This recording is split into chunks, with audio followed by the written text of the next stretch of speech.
Hello, friends. Today we're going to talk about Elon Musk's ambitions with the Dutch project and how it has sparked comparisons to Xi Jinping's anti-corruption campaign in China and the treatment of Jack Ma as a billionaire in the country. But are these parallels accurate? In this video with Jerry Gray, we're going to delve into the contrasting approaches of Musk and Xi and Jack Ma, and we're going to examine their distinct objectives, the systems that they're trying to reshape, and the potential long-term consequences of their actions. From China's push for stricter rules and accountability to Musk's focus on efficiency and informal networks, we will try to unpack the key differences and explore whether Musk's vision will truly reform the US government or simply shift the balance of power.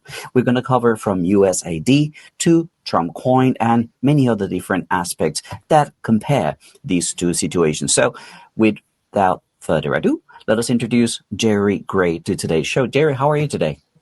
Pretty good, thank you. It's not bad. I know you're warm there and I'm warm here, sitting in a T-shirt in midwinter, so it's a great Guangdong winter this year. We did have a little rain this morning, first time in weeks. But yeah, it's been a wonderfully mild winter this year. Global warming. Jerry, why don't you introduce to us this idea of our video? Where is this coming from? What is the context and what are some of the different objectives that these countries have with regards to these billionaires? Yeah, I saw a meme on X a little while ago, which I thought encapsulates exactly what we're doing. And it was a supposed scripted conversation. Jack Ma, who's a billionaire in China, says to Xi Jinping, can I run your government for you? And Xi Jinping says no. And then Elon Musk, who's a billionaire, says to Donald Trump, can I run your government for you? And he says, oh yeah, here's the keys to the Treasury, here's the keys to the White House.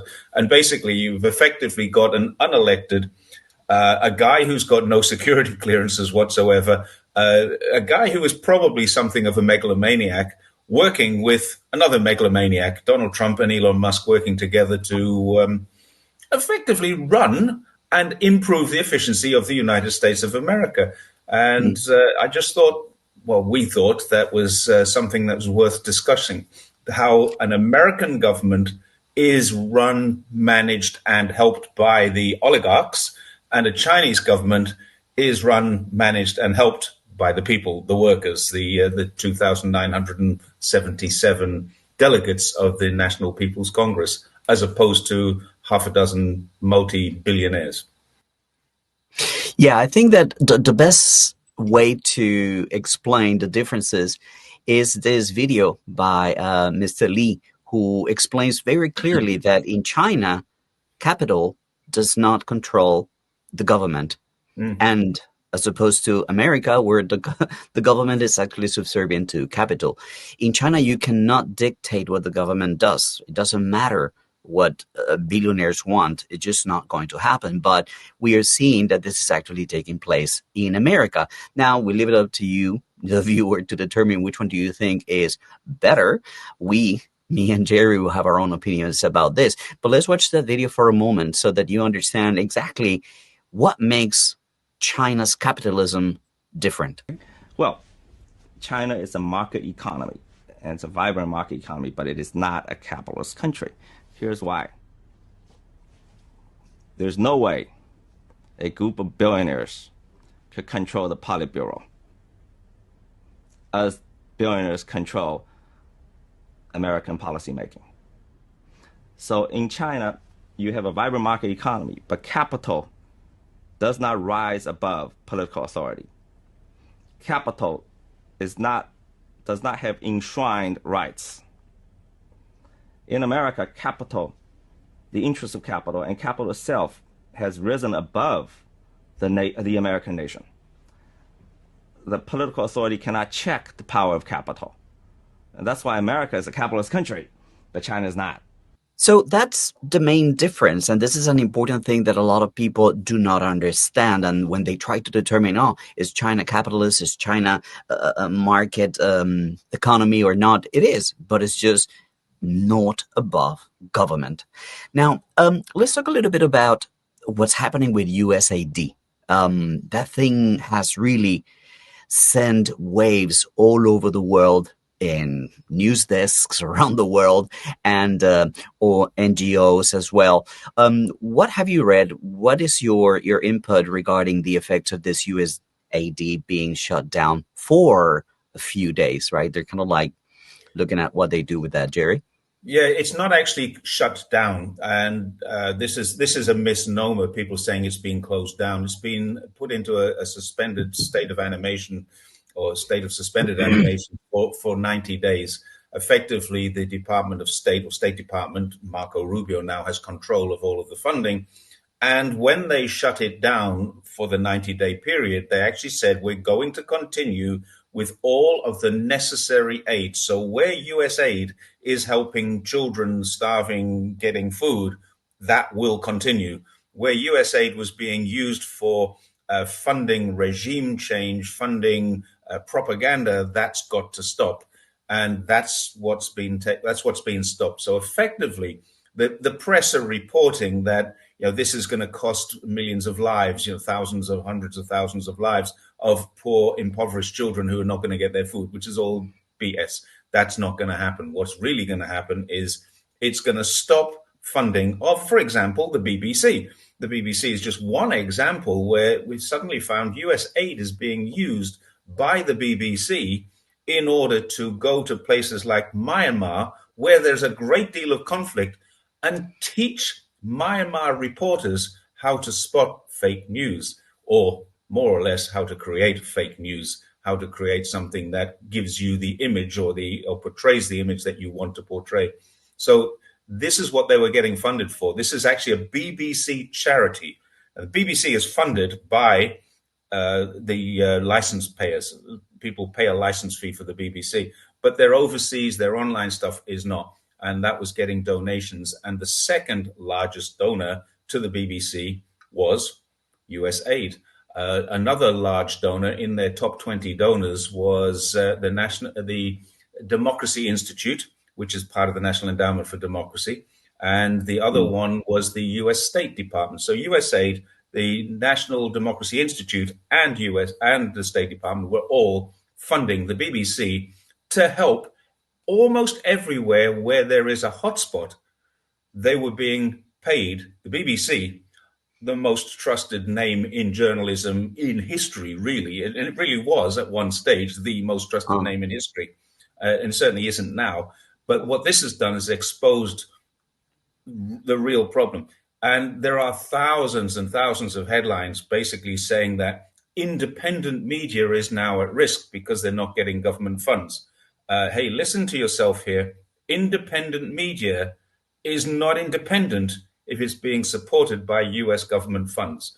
End of story. That's not what independent media is. Independent. No. So the word independent should not come into anything that's being supported by any government's funds. Just like ASPI. They call themselves independent as well.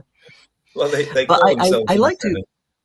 I like to look a little bit at where these two movements come from. In China, we didn't really have a problem of inefficiency. This crackdown on billionaires and corporations that are getting too big was more about cracking down on corruption.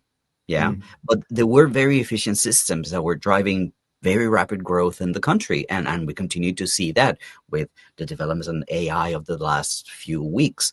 So I don't think that was really the problem. It was more about cracking down on corruption.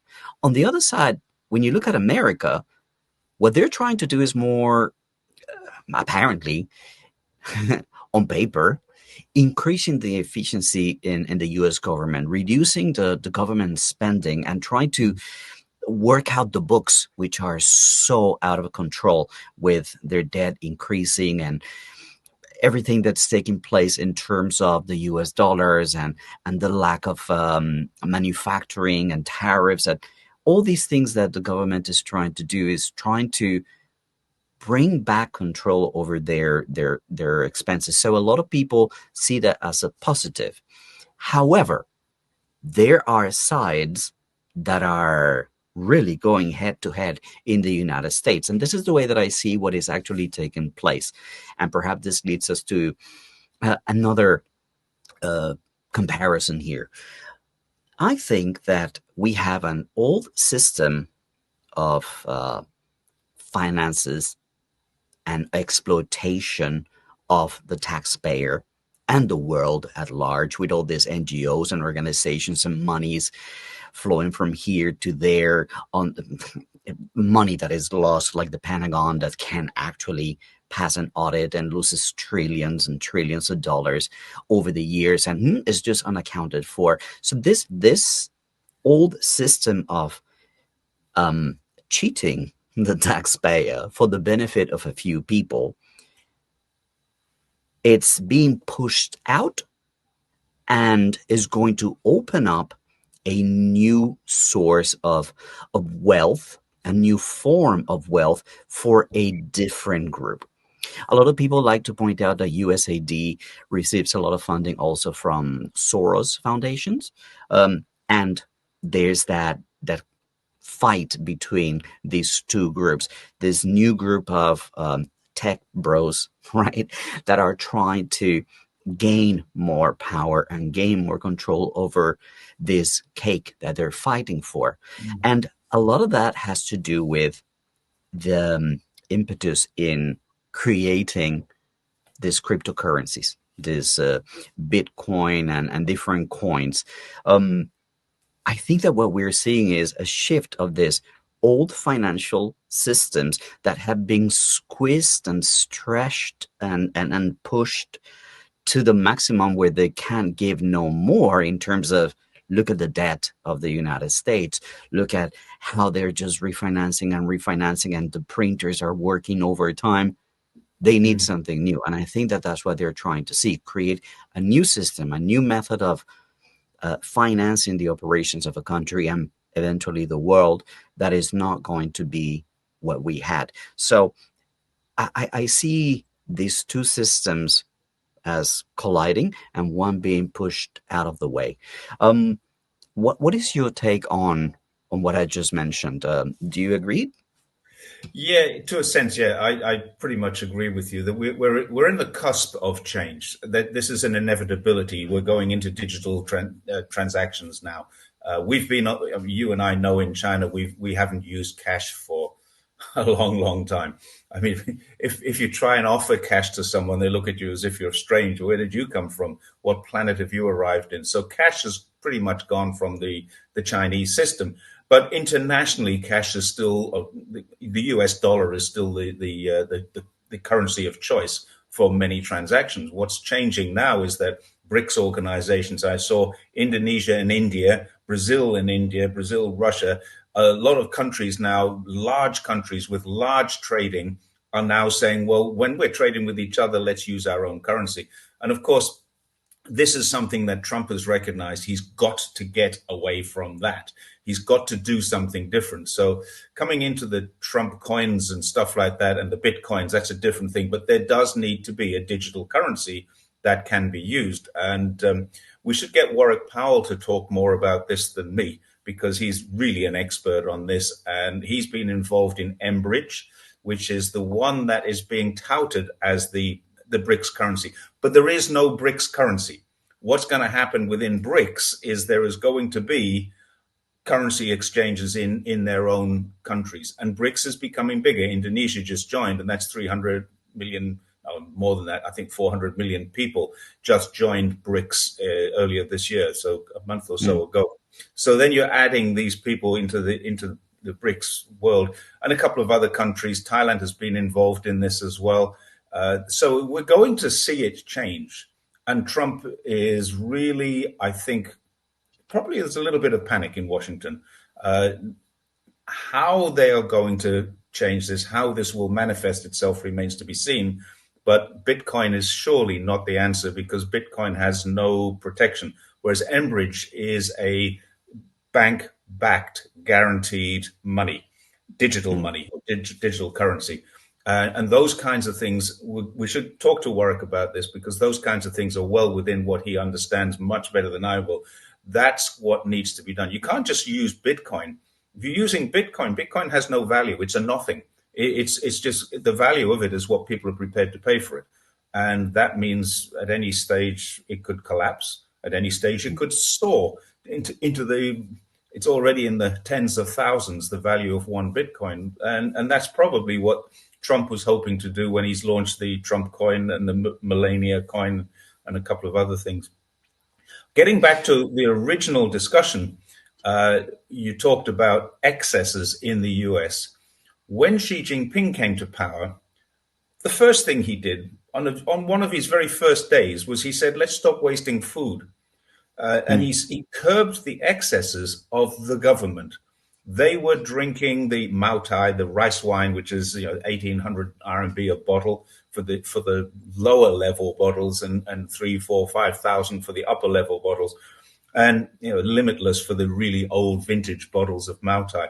And they were drinking this at every meal, 4 or 5 bottles of it. And he said that's got to stop. So now government departments, no government department will offer drinks, alcoholic drinks, with their meals. That stopped.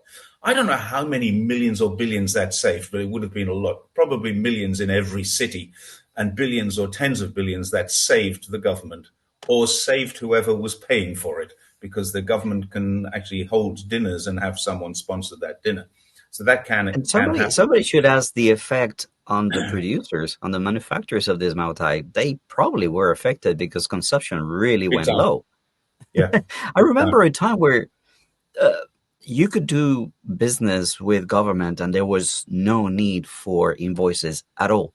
Today, you cannot get a pencil without an invoice. Everything is done On a above fapiao. board. No fapiao, man. Exactly, 有发票, 有发票, 有发票. So these kind of things are the kind of things that you and I have experienced as this change, as to make the system less corrupt, or try to avoid as possible corruption. People are people, and there will be corruption when there's temptation, and then they get caught, and then they end up going to prison. But let's talk a little bit about Jack Ma, because that's one of the things that we set out to talk about. Yep. Jack Ma is a billionaire. He founded Alibaba. He started from school, from a dormitory, and he created what could be easily compared to Amazon. So it's like the Jeff Bezos of China. Don't know if that's an appropriate comparison, but he's a billionaire. He's probably one of the most famous billionaires here in China, the most known outside of China, probably by regular people. Jack Ma, as the founder of Alibaba and Taobao, etc., etc. Now, where did he run into trouble with the government in terms of trying to upset this dynamic in China where capital is, well, below the state? Do you remember? Yeah, he didn't actually run into much trouble with the government. That wasn't the problem, although Western medias like to portray that as the problem. Then he disappeared. He was disappeared. It was an interesting thing. Let's go back to 2014. What Jack Ma did was he put an IPO in the initial public offering on the New York Stock Exchange of the Alibaba Group. And it was at the time the world's largest IPO. Nothing had ever been this big before. And it made him a very, very wealthy man. Made a lot of people very wealthy. He had a co-founder as well.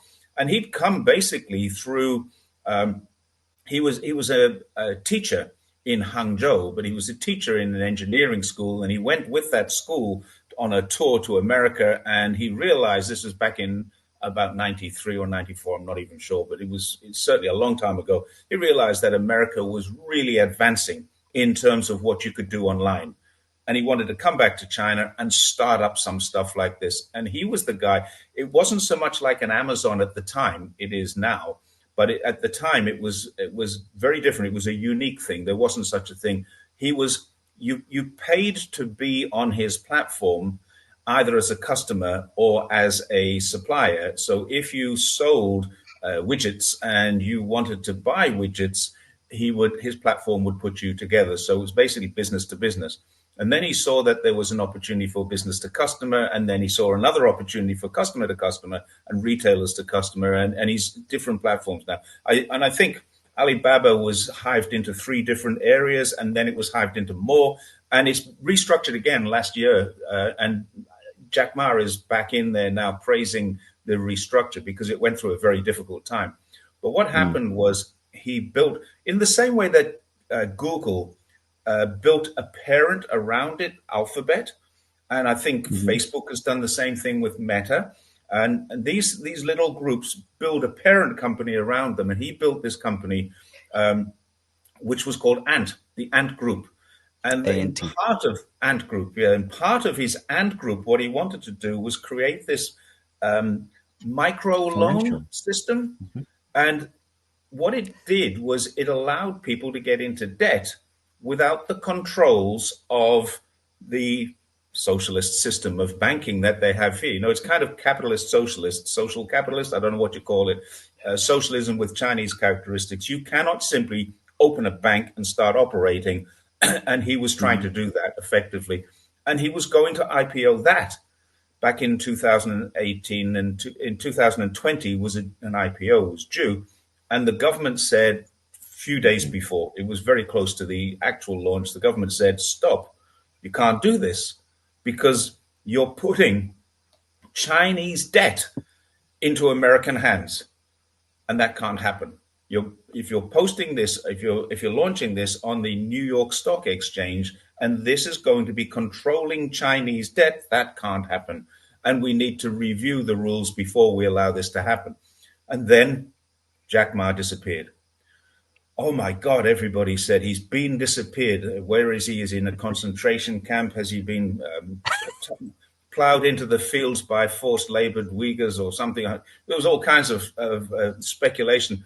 But in 2018, he made an announcement and he stepped down from the chairmanship. He remained on the board, but he stepped down from CEO and operated the chief officer of his own company so that he could focus on teaching again. And he disappeared from the face of the earth. He did. There's no question he did that, but it was his own choice. He'd already announced several months before, even a year before, that this was his plan. And he had stepped down before the Ant Finance thing happened. So the story was kind of embellished. You know, it's the same as Linar and a few other people. Where are they now? They've just decided not to be in the public eye. And that's what he did. He's back in the public eye now. I saw a video of him today walking through it's in Hangzhou, yeah, he's walking back through the Alibaba office. So he's not disappeared at all. And he's still a member of the National People's Congress, and he's still a member of the Communist Party of China. He's still just exactly the same as he always was. He's still a little character. Still a billionaire. He's still a multi-billionaire. I think he's worth about 28 billion. You can be a billionaire in China. You can...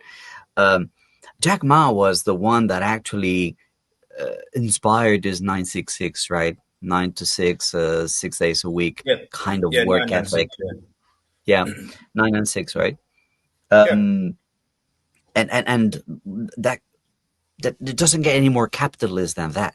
It doesn't get any more American way. Pursue your dreams, follow your dreams, and push as hard as you can to make it and succeed. So Jack Ma is an example of what you can be in China if you have talent and if you have a desire and a will to succeed. There's an interesting add-on to all of this. He is today still China's largest philanthropist on the mainland. There are 2 people who are equal or close to him. One is the Li family in Hong Kong, who are Chinese. And the other one, believe it or not, is Mark Zuckerberg's wife, Chen. I can't remember her first name, but Mark Zuckerberg's wife is, because she is from mainland China originally. I'm not sure if she was born in America, but her father was a mainlander. And so she's designated as a Chinese philanthropist, and she's given about the same amount of money as Jack Ma has, but she gives it in Silicon Valley. He gives it inside the mainland in China. But also the Li Ka-shing family, the Li family, That guy, he donates most of his money into the mainland as well. So he's another great Chinese philanthropist, but he's Hong Kong based, as opposed to Mhm. Jack Ma, who is the mainland's number one philanthropist still today. So this is not a man who hates China. This is not a man who hates the Chinese government. And this is not a man that the Chinese government dislike in any way, shape, or form. He is a member of the National People's Council, Congress. And so therefore he's part of China's governance. Yep. I wanted to move on maybe a little bit towards the other part of our video, which is to talk about the Trump coin. Yeah. And how once Trump moved into power and he started making all these moves with, you saw the inauguration with all these tech brothers, everybody. Jeff Bezos was there. The Palantir guy was it the Palantir guy? Yeah, Peter Thiel. Yeah. Yeah. Mark Zuckerberg, all the big tech bros were there. Elon Musk was there.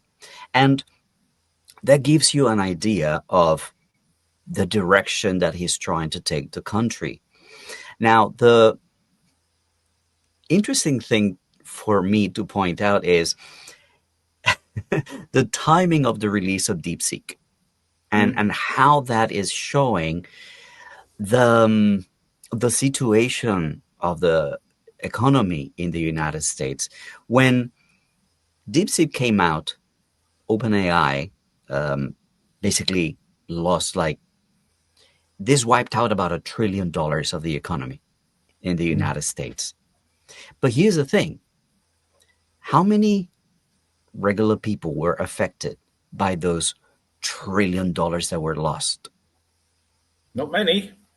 You're talking about What regular does that people. tell you? It tells you that the $1 trillion was owned by a few people Yeah. that obviously were unhappy about it. And that's the system that you see is this tech bubble is created out of making Nothing. you believe that the value of something is great, and then they invest and they make the value of these products go up and down as they wish. A very simple example: Tesla makes electric cars. They're decent cars, but the value of Tesla stock goes down when Elon Musk goes on Joe Rogan and fires up a doobie. Did he? The stock goes down.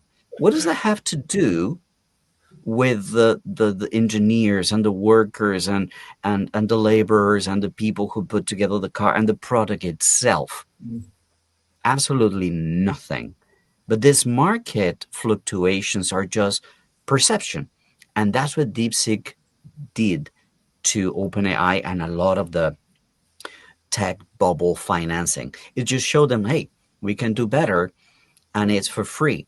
So all Yeah. the valuation that you have, where's it coming from?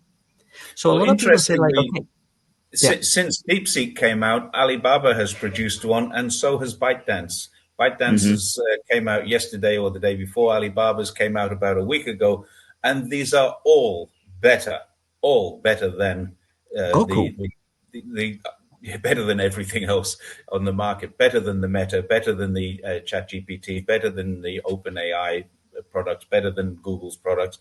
ByteDance has created one which basically will put you and I out of a job. We'll yeah. just be able to program someone to have this conversation now, and it looks so real. I've seen some examples of it. You can't tell that you're not looking at a real person. It's a completely AI created Mm. video where it means I won't look. I can probably start enjoying my retirement a little bit more, or differently anyway. I don't dislike what I do, but it wasn't how I envisaged spending my retired years, sitting Your in front of a retirement. camera and writing scripts to talk about how bad the U.S. interpretation of China is. So yeah, So the new one with ByteDance is going to be, and there's a very interesting thing when you talked about that inauguration ceremony and the people in the room, Jeff Bezos, the ByteDance CEO was in there too. The Mm, the yeah. the guy, the Singaporean senator. I'm a Singaporean. No, I've never been in the CCP. I'm a Singaporean. I've served my country. That guy, he was actually in the room too, and that tells me something very strange that's going on here. Because at the same time, we were seeing content. I've never been moderated on YouTube. I've had a Oh, couple of videos where they've said this is not suitable for monetization, and I've clicked on for a review, and a day later it's changed. But I've actually had on TikTok several videos which say this is for my eyes only. They cut it off and say mm, it's not for public viewing. Why? I have no idea. They don't tell me why. They just block the video off. Now I don't do very much on TikTok, so it's not that important to me. I don't monetize it or anything like that. So I haven't lost anything from doing this, but my viewers on TikTok have. They've not been able to see. So something is happening where TikTok moderation or TikTok censorship is the actually stronger algorithm. than YouTube's. The algorithm is stronger than YouTube's algorithm, because I'll put the same video on YouTube as I put on TikTok sometimes, and Hmm. TikTok's the only one that censors me. So, um, circling back to the original talk about this push of different systems that is actually taking place, like Yep. replacing this system that really you can't squeeze anything else out of it, and introducing a new system of, well, coins. Trump has said in the past that he could probably pay all the treasury bonds and all the foreign debt using Bitcoin. And at the moment, people go like, you can't do that. You can't change the terms of a bond. You can't change the terms of an agreement. But he's gonna go for Greenland. He's gonna go for Panama. He's gonna take Gaza. Do you think he's gonna stop because people say like, no, you can't take our Bitcoin or take our coins or our cryptocurrency or else we are not gonna pay. He could Yep. go and do something like that. We're So, getting very much into the opinion field here. Do I think he's going to do that? No, I don't think he's going to go into mm, Greenland. I don't think he's going to go into Panama. Well, he might go into Panama because he could get away with that. But if he goes into Greenland, he's upsetting NATO. And I mean, mm, USA are the lead country in NATO, but they're talking about it can't be Article 5 because he can't invade another NATO country. Invading a NATO country won't invoke mhm. Article 5, but it will invoke Article 4. And I'm not really sure I understand that. But him invading Greenland and Greenland accepting US troops are different things. Will he do it? I think in some form or another he will, but not in the form of an invasion. It'll be kind of a coerced situation that he'll get. Will he invade Panama? Quite possible. That's the sort of thing that he would He's likely done. do. America's done But it then, before. well, it's been done before, yeah. But he's famed. He's always boasted about the fact that he never started any wars. If he invades Panama, then he starts a war. He's upset Canada in a big, big way. I've spent some time with Canadians recently. We've got some visitors over here from Canada, and they're telling me that in Calgary, where they live, no one will buy anything American. End of story. If it's American, Starbucks is empty, Walmart is empty, Sam's Club is empty. No one goes in them because if they do, their friends and their neighbors will either insult or assault them. It's that serious. You're not going in there. We're going to stop you from going in there. So they've got picket lines around Walmart, stuff like that to stop this. So America is going to have trouble with its northern neighbor if they persist with this. As far as changing the terms and conditions of a treasury bond, no, they may be able to get countries like Japan, North Korea, occupied countries effectively to agree to a change in the terms. But China will just say, no, we're not going to go with that. We don't want Bitcoin. China doesn't accept Bitcoin. Bitcoin is actually illegal in China. You can't operate with Bitcoin inside of Mhm. China. So that's not going to The, happen. one of the biggest issues that a lot of people are having when they look at this new government in the United States is, do you see Donald Trump as government or do you see him as a businessman? Do you see him doing? I mean, one of the first things that I noticed and that I shared on X many times is that this time around, he did not divest from his businesses. The first No. time he was president, he was pushed to divest however fake that divesting was, right? He Mm. was having dinner with his children, who were then put in charge of the companies. But this time Yeah. around, there was not even need for that kind of theater. Yeah, there's no He just facade of a blind trust or anything like that. And no if need for really, if that. you're running a business, you should be running it as a blind trust. Many people say that Trump is a failed businessman because he uses bankruptcies. Some people say Trump is a good businessman because he uses bankruptcies. Now, Mm. the way I view this is Trump uses the law. He uses the American system that allows him to go bankrupt. Now, he doesn't think about the hundreds or maybe thousands of people involved in the corporations and companies that are dealing with a division of his company that he declares bankruptcy on. Thousands of people lose their payments, their subcontractors Income. lose payments, some people lose their jobs and their salaries, their income and everything. And he doesn't think like that, but he thinks, there is a possibility here that I can legally declare bankruptcy on this division. It's not Trump who's bankrupt. It's a small division of his company that he legally uses the system. Now, he wants to try and do that the way I view it. And you say this new government, I don't see it as a new government. I see it as a change of head of the old government in the United States. There's nothing is new except the CEO. And so the Mm. CEO now is going to start using American legal loopholes on an international forum. And he can't because the rest of the world say, hang on, that's not our law. And he'll say, well, it doesn't matter, it's American law. And America has never been subject to any law. They're not subject to the World Health Organization, the World Trade Organization. They're not subject to the United Nations human rights. They're not subject to the Paris Agreement. They're not subject to anything that the International Criminal Court, anything that transcends national boundaries with any sense of moral, ethical, or legal correctness. The Americans just say, well, it doesn't apply to us. And that's what I Yeah, think he will that's try and you've heard me say this before. Who, where, and when is going to stop him? And that's the question. Is there a limit? Is there a place where they decide to step into and the world together says no? That's the question that I pose. That's the question that I have. Now, talking about this manipulation of financial systems, do. during the inauguration or previous to the inauguration, Trump released his coin, yeah, his Trump coin, and what Warwick Powell has been giving us a lot of information in some private conversations.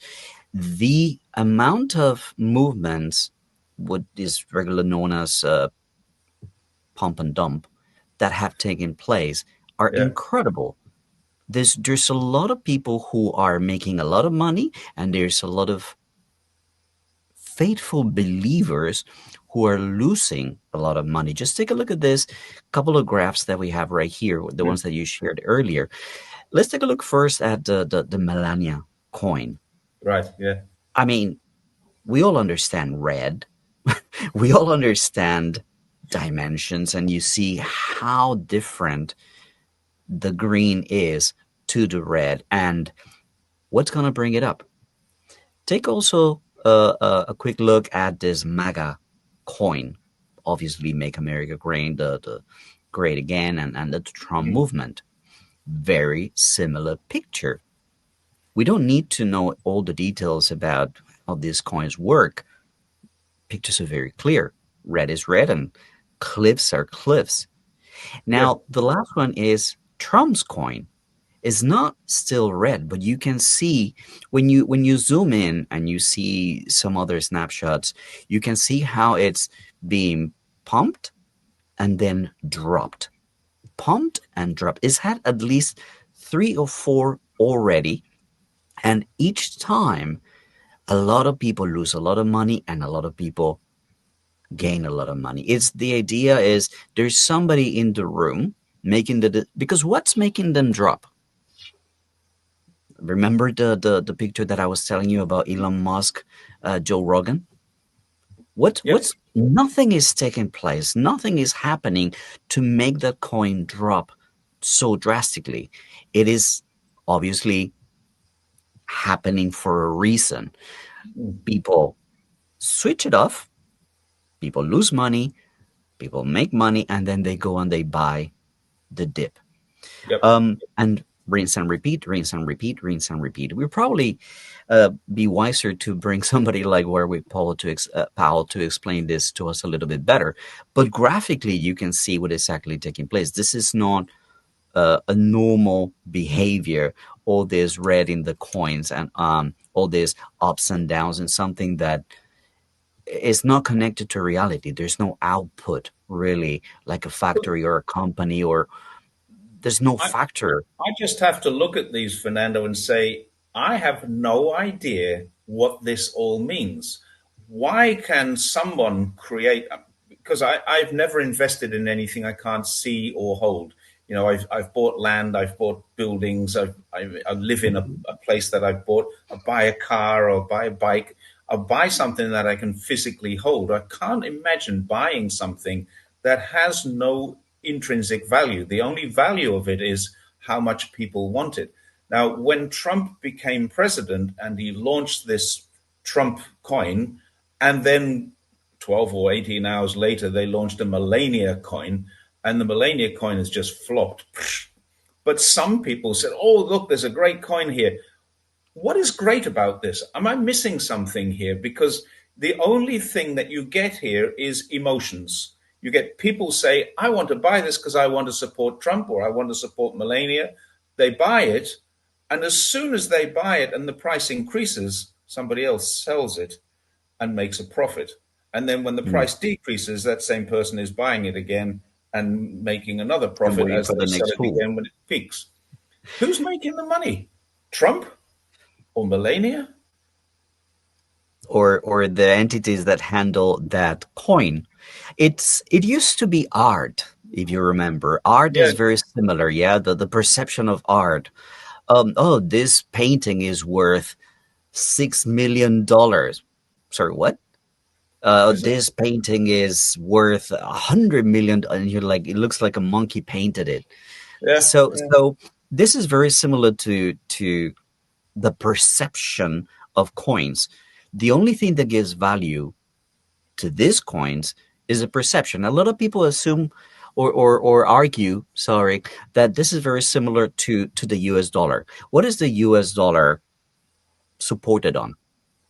It is the perception of it being a strong currency.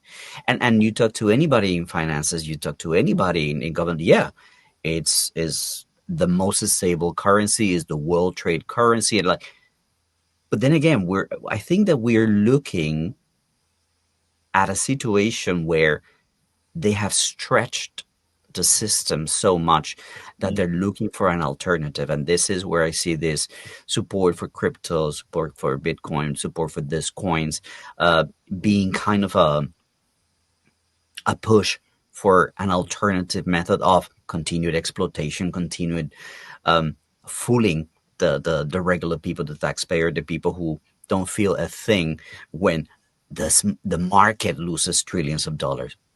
Yeah. The vast majority of Americans I are think it not would be affected. great if any of our viewers are of the mind that they understand the, and I think it's psychology, it's not economy, but if they understand what's behind all of this, I'd love to know if someone can come in and tell us there's been some studies on why people invest in things like this. I mean, everybody wants to make money.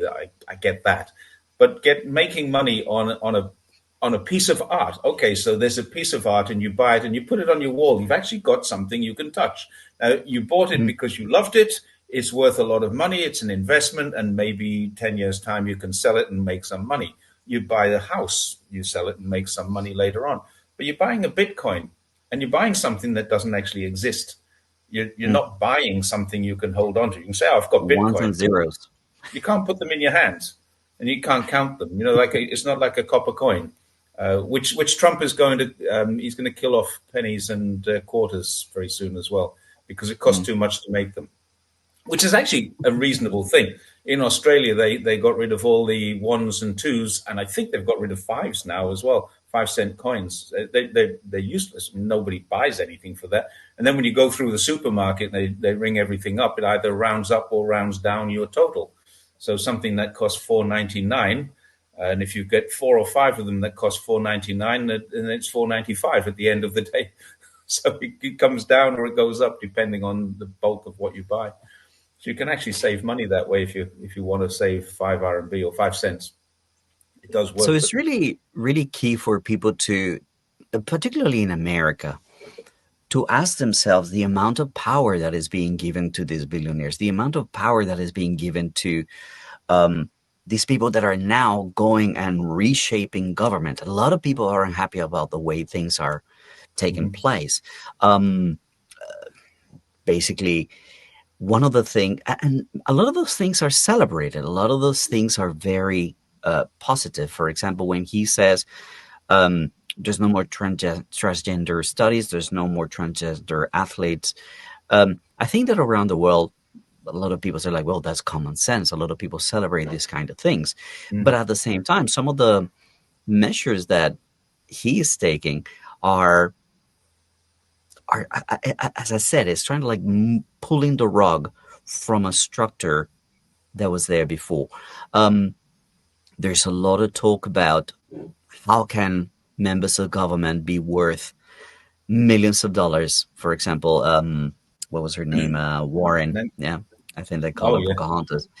She's worth something like $16 million, and her salary is $220,000 a year. yeah.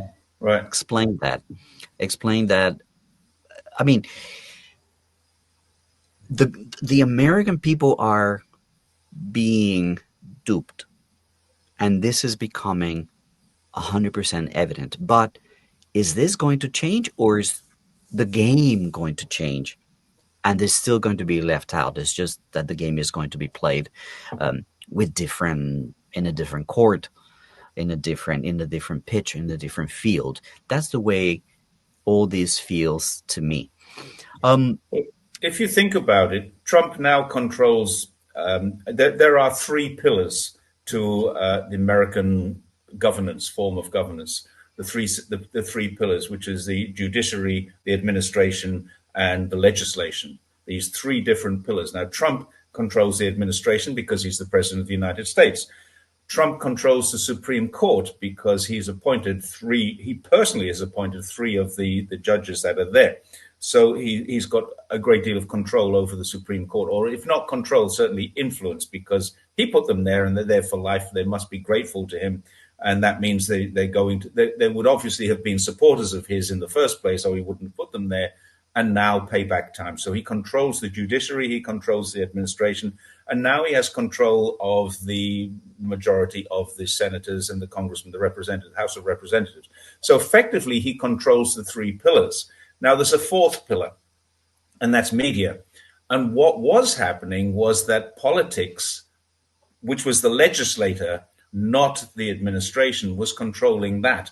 Now, what he's done with the USAID thing is he brought that money into the administration now. And mm, that's what the efficiency is. He now controls the fourth pillar. So effectively, you have a one person figurehead controlling all aspects of the government, or at least, if not controlling, influencing very, very strongly and very heavily. So he's able to influence the legislation, he's able to influence the judiciary, which means also the Department of Justice, and he's able to influence the media, and he's able to influence his own administration. So effectively, he's now got, figuratively, he's got control. But who's controlling him is a really big question. And mm.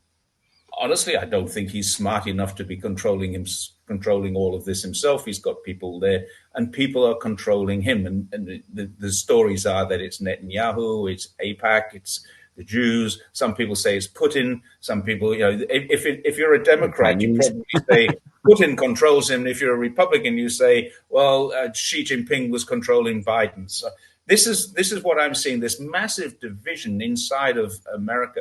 But you've currently got one man as the figurehead in charge of everything that he wants to be in charge of. What's going to change That that? is How is that that is going the to change? most worrying thing about this path that America is starting to walk. This concentration of power, this dictatorship. People call it a dictatorship, There's no and question and, it and I is. think that they're right about it.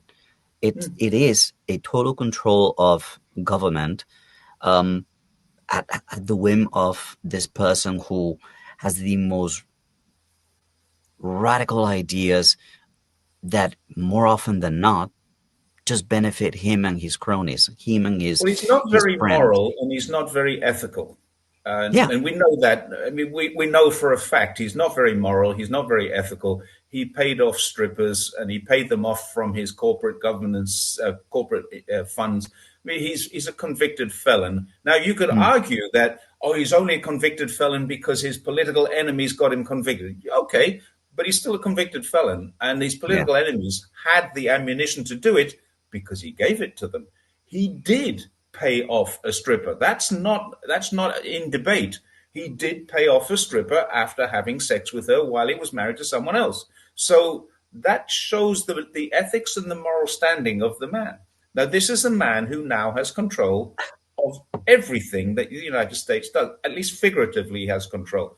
So it just seems to me that American voters, and let's be honest, most American voters did not vote for Trump.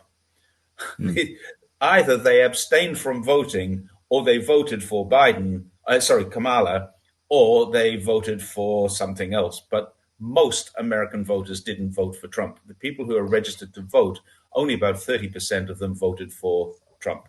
The other My message 60s, is always to the American people, yeah, and my invitation is to the American people to do something about it, to learn from the Chinese who revolted against their government in 1911, who revolted against the government that they didn't like in 1949, and who today support their government and 90% more or more approval.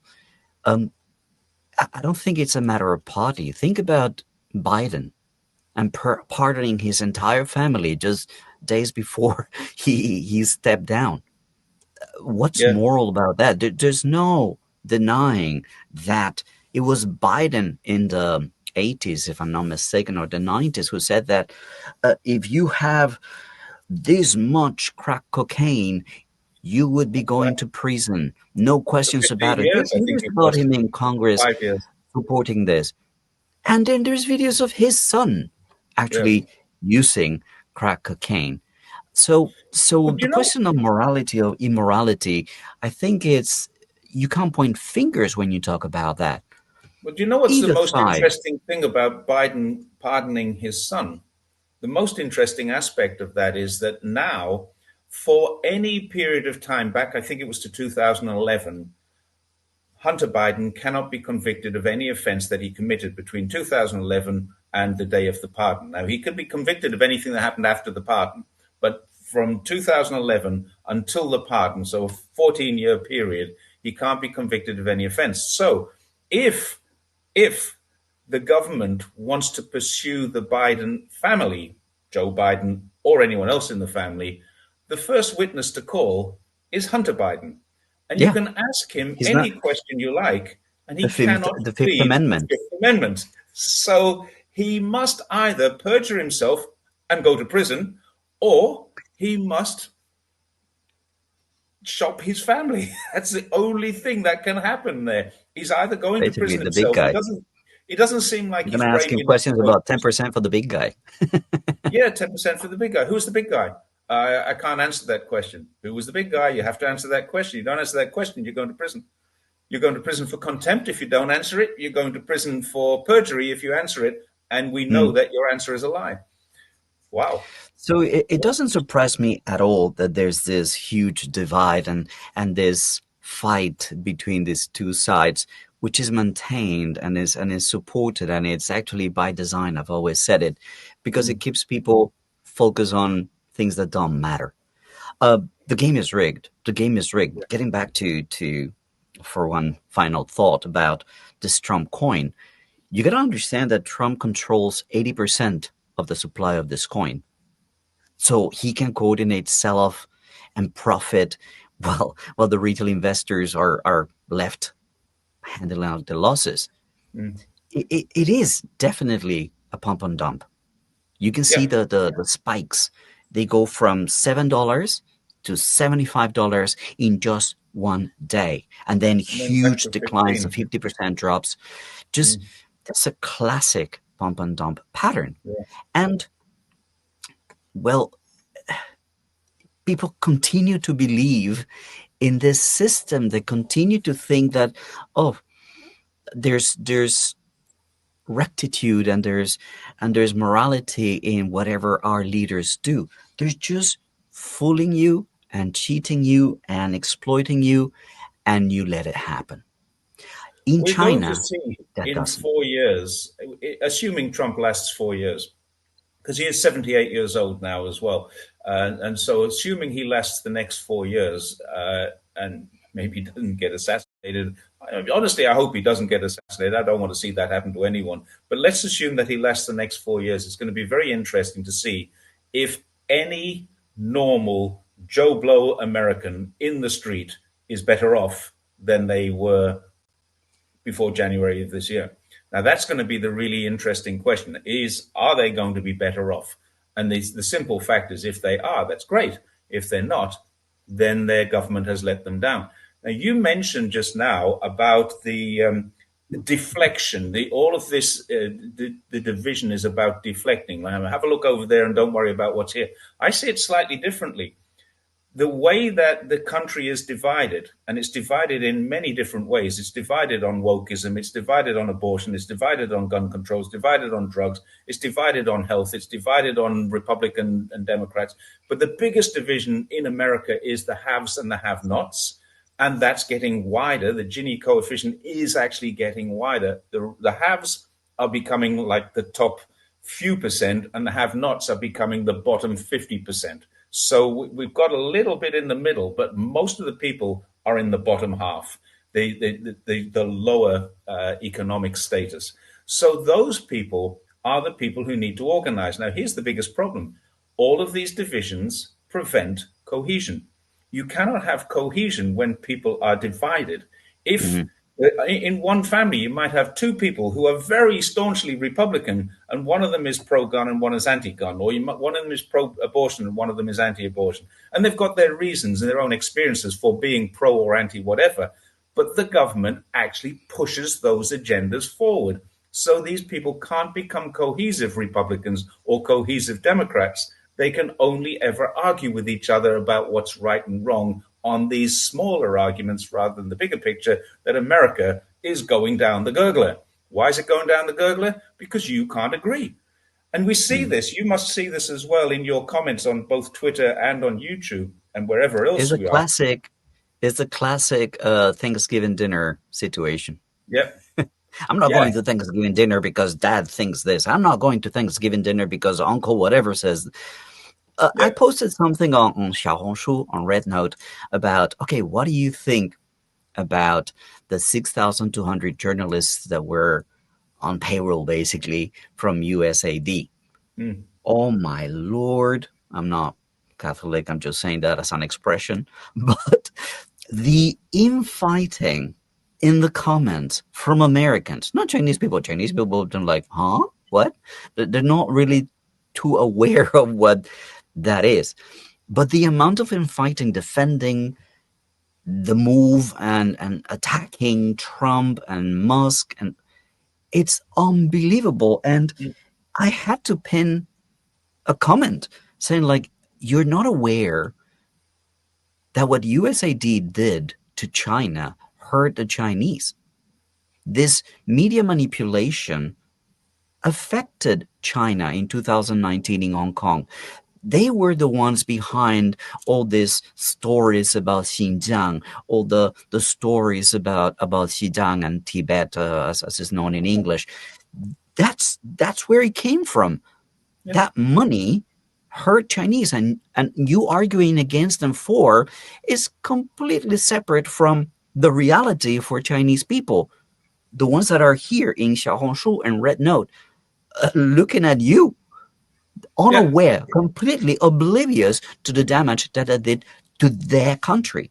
That to Mm. me is Yeah, phenomenal. it's a very shallow understanding that I mean I know quite a few Americans here and most of them are okay.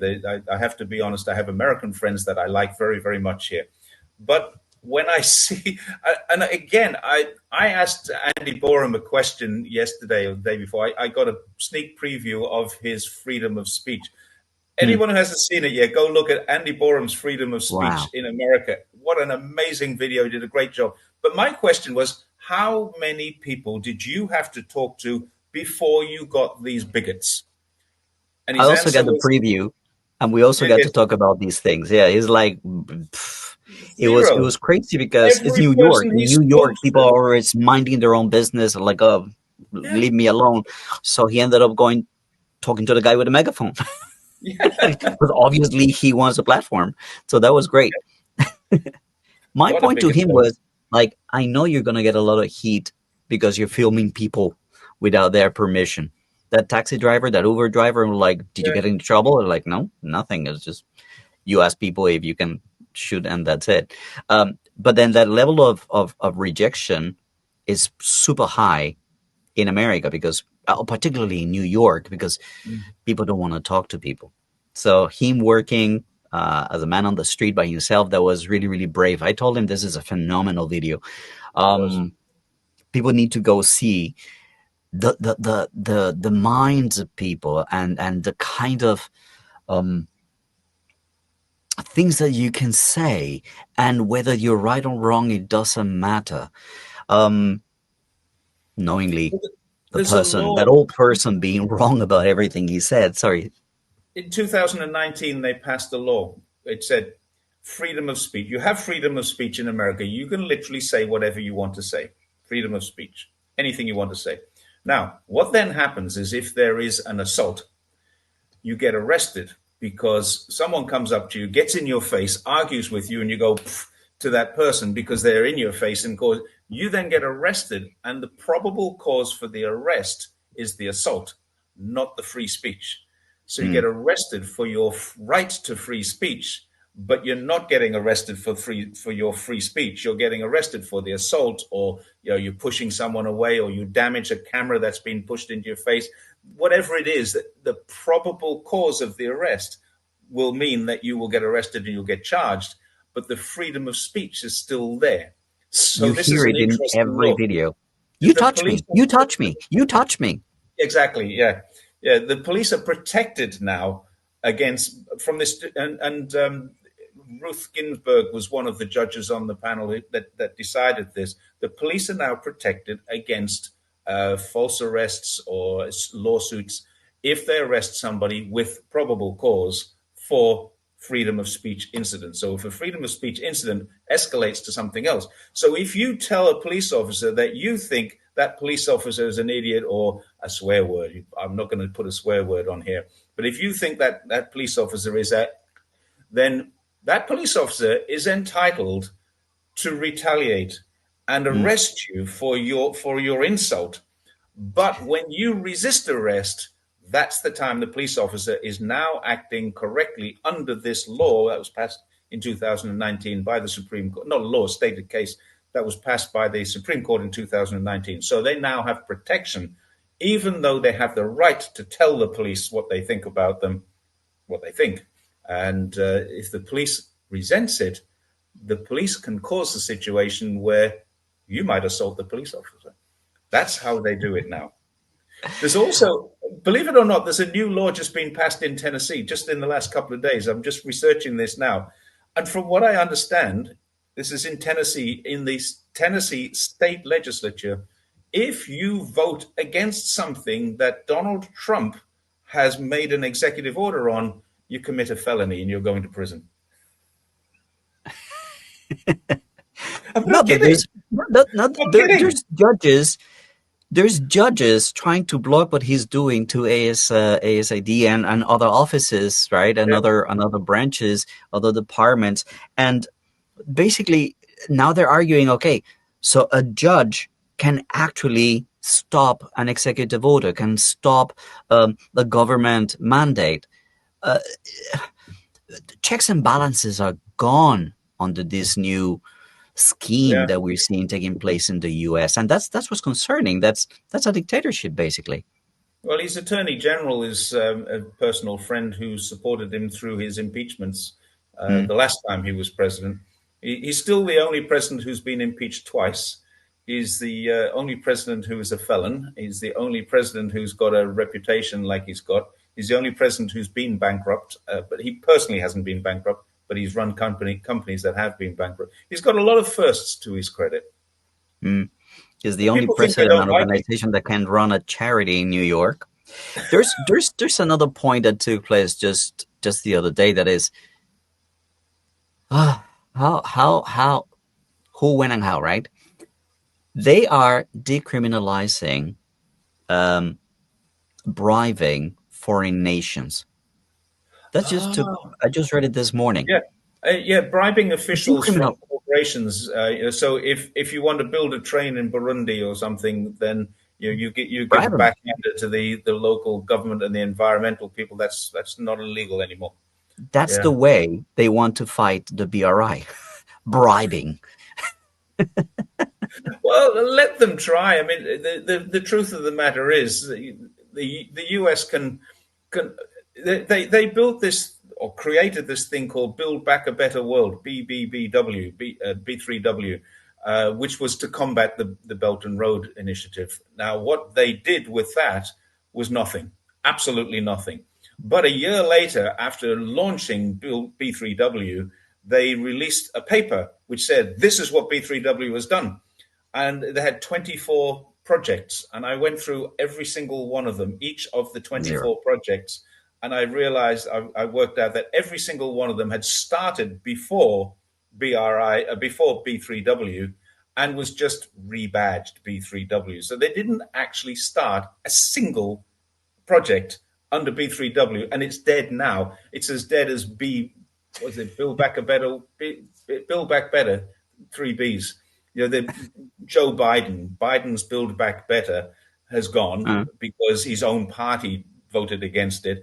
And then B3W never even started. It just didn't get off the ground. They just had a load of people employed to say, okay, let's find a project and put that under the name B3W, and that's what we did. So they haven't actually started a single project. So I don't think going out to Burundi or Upper Kambukta West and saying let's bribe this official to get this railway line in, it's not going to happen. They might bribe a lot of officials, but they won't get any railway lines in. no, and they know it. I mean, they go to Peru and they see, oh, look at this port. This was actually built by the Chinese. Oh, Yeah. look at the new railway into Thailand. That is going to be so important. I mean, It's not left and stopping in right. Thailand. I'm going by train in 2 weeks' time. I'm going to Laos on the train, but Uh-huh. it's not stopping in Thailand. The train from Kunming is going to go through Laos into Bangkok and then eventually all the way down to Malaysia. And I wouldn't be surprised if it skips across on one of these elongated bridges to across the Johor Straits and then down to Indonesia, Jakarta. And To connect with ultimately, the one that they already have there. probably not in Um, my lifetime, but they have actually talked about a train line to Australia. hmm Well, Just this not in Panama my lifetime. situation is bringing a lot of discussion and a lot of um, reapproachment between Colombia and China. There's talks about, I've thrown in as an idea before, but there's actually talks about building an alternative to the Panama Canal. If Yeah, Trump and America decide to go in and say, oh, we're going to control, because this is basically what they're trying to do, right? Like when we talk about globally, control all the different trade routes, control Mm. the Suez Canal, control the Well, Russian that's side what with Panama Greenland. Greenland is all about. That's really what it's about. Exactly. Controlling So trade. building alternatives that they do not control um, is the way to go. So that might be super positive for my country, and I'm really pumped to see a lot of people actually discussing it in government. And yeah, there's a new shipping line from Yeah, Shanghai directly to Buenaventura, which is our port on the Pacific, without having to stop by the United States. right. So this in itself is huge. Is huge development in terms of trade possibilities for our country. Still, we need to improve our And then there will be efficiency and a productivity train line from there all the way across to all the the way other to the side of the Pacific. Caribbean, and you're done. You're Yeah. you Which you is and it's exactly that the issue you're going to encounter there is going to be the U.S. interference with that, because that's exactly why Xinjiang was so heavily interfered with a few years ago, because all mhm, the train lines are going across. If you want to, you can catch a train from Guangzhou to Poland. You you have can one or two changes. Yeah, you can get to Warsaw, no problem at all. You can get to Spain. You can get to Turkey. You can get across Russia, across Siberia into main part of Russia and across there into the Baltic states. You can go anywhere you want to go, but it has to cross Xinjiang. And Mm, that's the biggest problem for Xinjiang. That's why the US wanted to destabilize it so badly. They mm. knew that this was such an important thing. There's 500 trains a year or something like that going across, 2 or 3 trains a day going across to Europe, full of 50 or 60 containers going across. And it only takes 12 days to get a container from Shanghai, Guangzhou, Nansha port is in Guangzhou, and it's a free port as well. It's a special economic or deep cooperation zone with Hong Kong. So Hong Mm. Kong goods are being shipped from Nansha on the mainland all the way to Poland or Jesus. Hamburg I think already. that we have the same situation in Colombia because for those of you who don't know, we have a very pro-American elite that has actually moved aside because the people, the population actually were fed up with the lack of with the disparity between the haves and have-nots.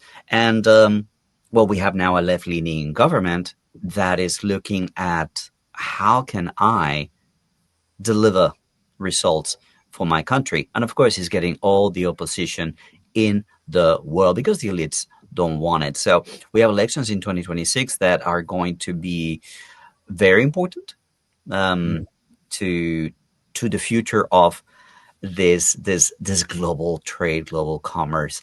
Because depending on who moves in, well, we'll see favorable conditions for China or more of the American promises that don't Yeah, really get anywhere. unfortunately, smaller countries. Colombia is an example of that. I know it's not a small country, but smaller economy It's countries also power.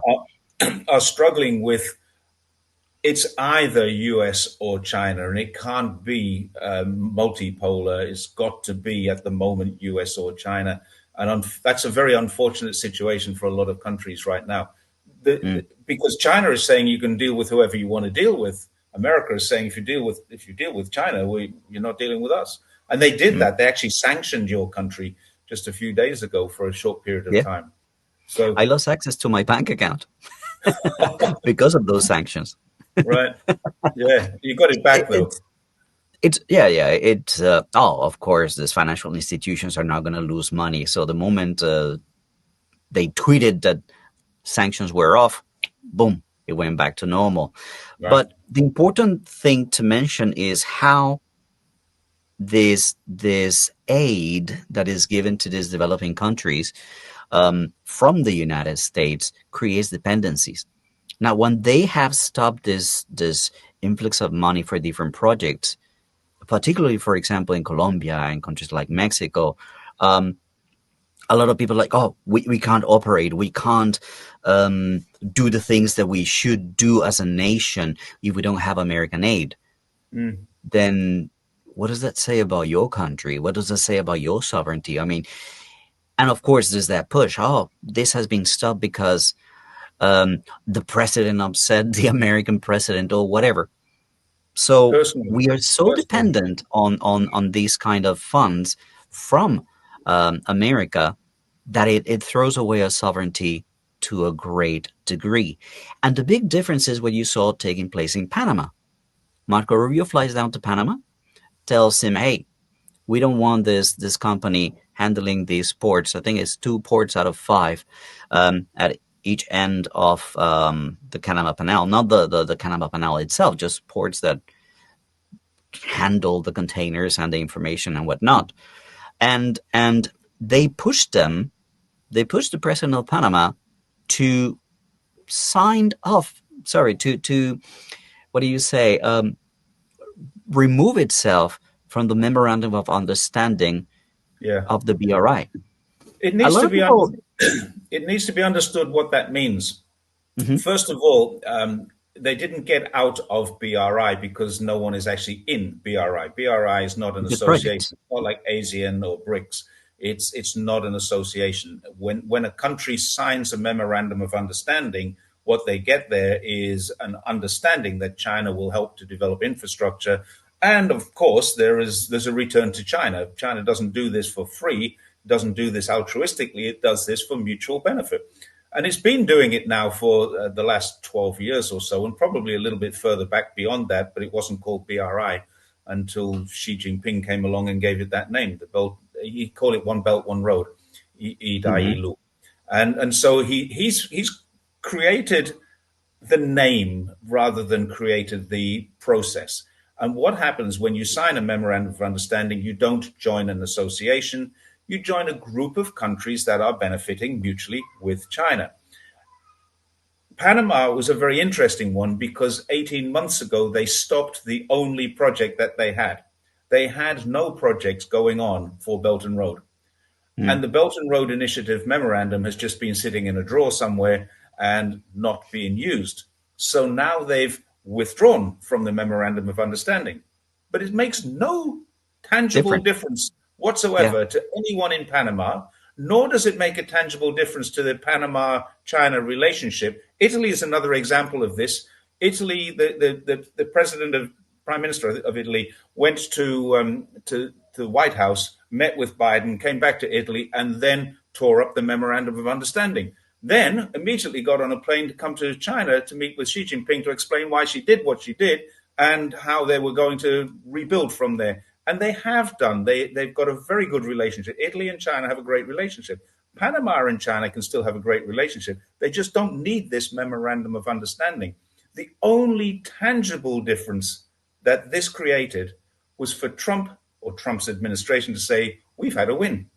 We have Mm. got Panama away from China. Well, they haven't, not at all, because Rubio those can two go back to ports, Washington with a little headline saying like, "Oh, we removed Panama from the BRI project," yeah, and we've that's all they won back got. Panama, but they haven't done anything. They haven't changed anything. They've got a headline. That's all they've got. There's no win there. There is just the apparent win and nothing more than an apparent win. And Trump makes big signs about it. Marco Rubio says, "Look what I've achieved. I've only been in the job a week, and look how great I am." And everyone says, Mm. "Oh, Marco Rubio did something good for America," but he hasn't. He hasn't changed anything for anyone anywhere except they've got some headlines out of it. Look, to close today's video, we're gonna talk about that meme of Marco Rubio actually giving a speech right in front of the cameras, and he has a DJI microphone. Did you see that meme? Didn't see that. It's all over China. Like, oh, so you want to sanction DJI because there might be eavesdropping, but you're using a DJI He's using a microphone. DJI. Oh, that's a beauty. No, I haven't seen that one. I've I'll been post it here. offline all You day guys can today. laugh about it. All right, Jerry, I've taken up enough of your time. Thank you Been a so much pleasure. for joining me today to talk about this interesting topic of how billionaires are actually treated differently in countries and how state government handle billionaires. In America, you see them actually running government on the hands of Elon Musk and Big Balls, the teenager who's actually firing people left and right. And here in China, where they allow them to be billionaires, but they cannot do things that go against the well-being of the people, be it securing their information, securing the data, or the rights of the people. Which one you prefer? That's up to you to decide. Let us know in the comment section down below. I know which one I prefer. That's why I Me chosen to too. live here in China. Jerry, any final thoughts? Final thoughts. I think if anyone is worried, I mean, the usual thing that you see are all these tropes rolled out by Western media about someone disappearing. Just go have a look at what Jack Ma is doing today. He's still a multi-billionaire. He's still a very popular leader of business. He's still the China's largest philanthropist. He's still highly regarded by the Communist Party, and he still personally regards the Communist Party highly. So all of the stuff that we saw months and years ago about how he was disappeared and he's out of favor, it's all proven with time to be rubbish. You can't hide the truth. The lies will eventually be exposed, and they always are. So whenever you see something that's negative about China, diarize it and come back in 6 months or 12 months, because I guarantee you there'll be a different view in 6 or 12 months. China has not collapsed. It's not collapsing, and no one is being disappeared. What is collapsing is Tesla sales in Europe. In France, they're tanking year on year. And perhaps this explains this move to new ways of making money. All right, friends, that's all the time we have for today. Thank you so much for watching our video today. Yeah. And you know what to do. Like, comment, share, and subscribe. You want to support, there is a QR code over there where you can actually use WeChat to support the work that we do. And well, until we see you again, thank you so much and take it easy.